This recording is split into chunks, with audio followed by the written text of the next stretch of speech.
আসসালামু আলাইকুম। কোহিনুরস কুইজিনে সবাইকে স্বাগতম। আপনারা কেমন আছেন? আশা করি সবাই ভালো আছেন। আমরা আপনাদের জন্য ভালো আছি। আজকে আমি বাচ্চাদের জন্য কিভাবে সকালে নাস্তার জন্য সবজি দিয়ে অল্প চিংড়ি দিয়ে আমি ফ্রাইড রাইস করি আপনারা দেখতে থাকুন, আমার সাথে থাকুন। আমি প্রথমে চিংড়িগুলো ফ্রাই করে নিলাম। ফ্রাই করে নিয়ে আমি আদা কুচি রসুন কুচি দিয়ে দিলাম।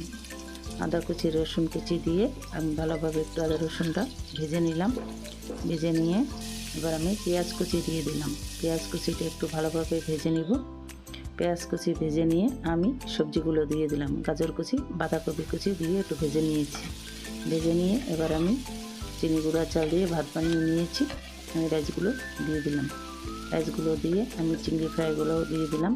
দিয়ে oyster sauce, soya sauce, oyster sauce দিয়ে হালকা একটু চিনি দিয়ে টমেটো সস দিয়ে আমি এবার ভালোভাবে রাইসটা ভেজে নিব।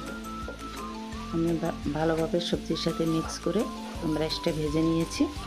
এবার আমি 2টা ডিম আমি ভেজে রেখেছিলাম, আমি দিয়ে দেব। আমি ডিম ফেটিয়ে জোড়া জোড়া করে ভেজে নিয়েছি, আমি দিয়ে দিলাম। দিয়ে একটু নাড়াচাড়া দিয়ে আমি এবার নামিয়ে ফেলবো। হয়ে গেল বাচ্চাদের জন্য ফ্রাইড রাইস। আল্লাহ হাফেজ।